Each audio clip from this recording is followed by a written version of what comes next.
देश की सबसे बड़ी शिक्षक बहाली परीक्षा के लिए बीपीएससी ने यह तय कर दिया कि अगर आपने इन विषयों में परीक्षा दिया है तो आप 100% मास्टर बनने के लिए तैयार हो जाइए।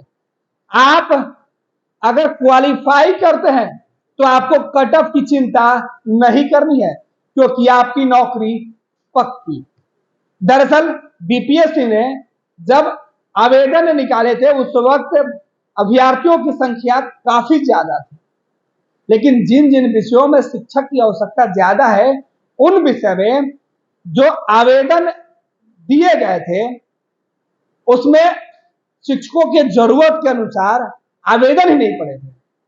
ऐसे में जिन आवेदनकर्ताओं ने आवेदन दिया है, जिन्होंने परीक्षा में बैठने का फैसला लिया और उन्होंने परीक्षा दी है और वो इस परीक्षा में पास हो जाते हैं, फिर उन्हें कट ऑफ की चिंता करने की जरूरत नहीं है, क्योंकि उनकी नौकरी पक्की। देश भर से आने वाले तमाम अभ्यर्थियों के लिए, तमाम शिक्षकों के लिए ये अच्छी खबर है। हमारे सहयोगी तेज प्रताप हमसे जुड़ेंगे, बताएंगे कि आखिर बीपीएससी ने क्यों यह फैसला लिया है और इस फैसला का लाभ किन शिक्षक अभ्यर्थियों को मिलने वाला है।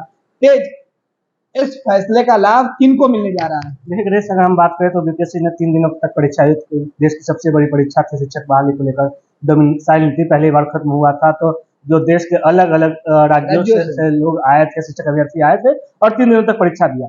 और इस परीक्षा के बाद अब जो जानकारी निकल कर सामने आई है गणेश, वो काफी अहम बताई जा रही है, क्योंकि ये बहुत बड़ी खबर है कि गणित, और बात कर लें हम साइंस की बात कर लें या फिर हिंदी की बात कर लें, इंग्लिश की बात कर लें, इन विषयों में माध्यमिक स्कूल मतलब मिडिल स्कूल के जो शिक्षक अभ्यर्थी जिन्होंने मिडिल स्कूल के लिए एग्जाम दिया है, उनको बहुत बड़ी खुशखबरी मिलने वाली है। उनकी नौकरी गणेश पक्की बताई जा रही है। सबसे बड़ी बात है कि उनकी नौकरी पक्की है, क्योंकि गणेश बात कर ले हम कि देखिए सामाजिक विज्ञान में की हम बात करें तो इसमें थोड़ा सा टफ कंपटीशन है। सामाजिक विज्ञान जिसको सोशल साइंस कहा जाता है, सोशल साइंस में 5425 पोस्ट आयोग ने बताया था कि इस बार 5425 पोस्ट पर बहाली होगी। 5400 से ज्यादा जो शिक्षकों की बहाली है वो होनी थी जी। और इसके लिए जो परीक्षार्थी शामिल हुए थे वो 26,000 से अधिक थे, तो जाहिर सी बात है कि इसमें कंपटीशन अधिक होगा। बिल्कुल। लेकिन गणेश, अगर वही हम बात करें गणित की, तो गणित में भी 5425 मतलब 5425 पोस्ट है, लेकिन इसके लिए जो अभ्यर्थी आए थे गणेश, उनकी संख्या महज 7000 है। तो कंपटीशन उतनी अधिक नहीं है, कंपटीशन बहुत कम है, क्योंकि 7000 की संख्या कोई मायने नहीं रखती है, केवल आपको पास करना ज्यादा जरूरी होगा। उसके बाद हम बात कर ले विज्ञान की, तो विज्ञान में 5425 पोस्ट और गणेश महज 6000 अभ्यर्थी एग्जाम दिए हैं। मतलब जितना पोस्ट है उससे महज 600 अभ्यर्थी जो है वो एग्जाम अधिक दिए हैं। तो इसके लिए भी कंपटीशन बहुत टफ नहीं है, बहुत ही आसान कंपटीशन माना जा रहा है। आपको अपना एग्जाम जो है क्वालिफाई कर लेना है, उसके बाद आपकी नौकरी जो है वो पक्की बताई जा रही है। वहीं अगर हम बात कर ले गणित की और बात कर ले इंग्लिश की, तो इसमें समझिए कि जितने पोस्ट थे, पोस्ट की बात कर ले तो हम बात करें गणित में, तो गणित में भी 54,000 के आसपास पोस्ट थे, ठीक है। हिंदी में बात करें तो 5485, गणित में माफ कीजिएगा अंग्रेजी में 5425 और संस्कृत में 2839 पोस्ट थे। लेकिन अभ्यर्थियों की इन तीनों विषय में बात करें तो अभ्यर्थियों की संख्या जो है वो 3000 से भी कम है गणेश। और सबसे बात करें तो संस्कृत में जो 2829 पोस्ट है उसमें अभ्यर्थियों की संख्या महज 1000 है। तो मतलब ये साफ है कि अगर आप एग्जाम में बैठे हैं और क्वालिफाई कर लिए हैं तो आपकी नौकरी 100% श्योर है। आपसे आपकी नौकरी कोई नहीं छीनने वाला है। आपको इस बार आपके घर में खुशखबरी आने वाली है।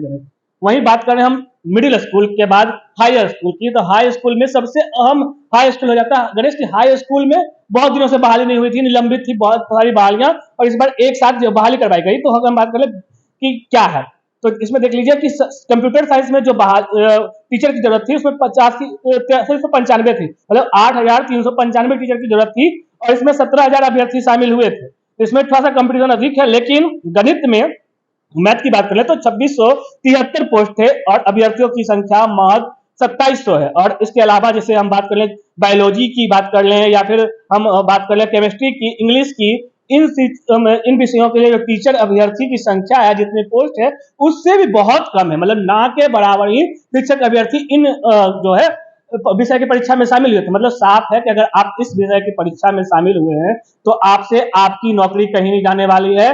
आप अभी से ही डॉक्यूमेंट वेरिफिकेशन का जो डेट आया है उसकी तैयारी में जुट जाएं, अपने जो ओरिजिनल डॉक्यूमेंट्स है वो ला कर रख लें, क्योंकि आपकी नौकरी 100% श्योर है, इस बार आपकी नौकरी लगने वाली है। बिल्कुल, बहुत बहुत धन्यवाद तेज। तो आपको बता दें कि बिहार सरकार ने जो बहाली निकाली थी बीपीएससी के माध्यम से बिहार में शिक्षक बनाने के लिए, हालांकि जिस तरीके से आवेदन आया और परीक्षार्थी परीक्षा में शामिल हुए हैं उसके बाद थोड़ी सी चिंता भी है, क्योंकि राज्य सरकार की तरफ से बार बार यही कहा जा रहा था कि जितने विज्ञापन निकाले जा रहे हैं, जितने हमारे यहाँ रिक्तियां हैं, उतने शिक्षक नहीं है।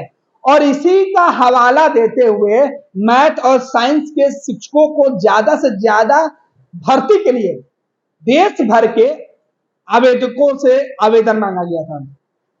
बिहार के शिक्षक इसका जो विरोध है वो किए थे, लेकिन अब जब परीक्षा संपन्न हुई तो जो डेटा निकल के सामने आ रहा वो बता रहा है कि सच में बिहार में अंग्रेजी, साइंस और मैथ पढ़ाने वाले शिक्षक नहीं है। देश भर से आने वाले आवेदकों की संख्या जोड़ दें तब भी ये पूरी तरीके से फुलफिल नहीं हो रहा। जितनी रिक्तियां बिहार विद्यालय के अंदर है, बिहार के अंदर जो विद्यालय उनके अंदर है, उससे कम शिक्षकों ने आवेदन दिया है। संस्कृत और जो अन्य विषय हैं जो हमारे सहयोगी तेज बता रहे थे, उससे स्पष्ट होता है कि बहाली अगर 3000 सीटों पे है तो 3000 से थोड़े से कम या थोड़े से ज्यादा ही आवेदन आए थे। तो ऐसे में जिन्होंने परीक्षा दिया है और वो केवल परीक्षा पास कर जाते हैं तो उनकी नौकरी पक्की है। साइंस, मैथ और अंग्रेजी, संस्कृत जैसे विषयों में तो आप यह मान के चलिए कि आपके बीच कंपटीशन बेहद कम होगी और आपकी नौकरी पक्की है, केवल आप क्वालिफाई करने वाले अभ्यर्थी हो। यानी आपने परीक्षा दिया है, अगर आप क्वालिफाई करते हैं तो आप कटअप की चिंता नहीं करें, आपकी नौकरी पक्की है। तो यह गुड न्यूज भी है और बिहार के लिए, बिहार के नौजवानों के लिए ये थोड़ी टेंशन वाली भी खबर है ये कि अब तक बिहार में जो शिक्षकों की कमी है वो पूरी नहीं हो पा रही है, क्योंकि आवेदक उस अनुसार नहीं है जो सभी विषय को अच्छे से पढ़ा सके। ये लो मुंह मीठा करो, आज मैंने अपना जॉब छोड़ दिया, अब हम पूर्णिया वापस जाएंगे। जॉब छोड़ दिया है? मतलब ये घर कैसे चलेगा? हम करेंगे क्या? और माँ बाबूजी क्या बोलेंगे? इसलिए मैं एक और मिठाई का डब्बा लाया। अपने बिजनेस के लिए लोन अप्रूव हो गया। अरे लोन अप्रूव हो गया वो तो ठीक है, लेकिन पूर्णिया में हम रहेंगे कहाँ? अपना घर भी तो नहीं है वहां। इसलिए तो एक और मिठाई का डब्बा अलग से लाया हूं। हमने पूर्णिया में घर ले लिया है, पूर्णिया के ई होम्स पैनोरमा में। पूर्णिया में पैनोरमा ग्रुप लेकर आए हैं ई होम्स पैनोरमा। बड़ा घर, आलीशान जिंदगी और अत्याधुनिक सुविधाओं के संग। अरे अरे, अब क्यों मुंह मीठा करवा रही हो? क्योंकि हम घर वापसी जो कर रहे हैं। घर वापसी की खुशी पूर्णिया में ई होम्स पैनोरमा के संग। ई homes panorama, luxurious lifestyle redefined.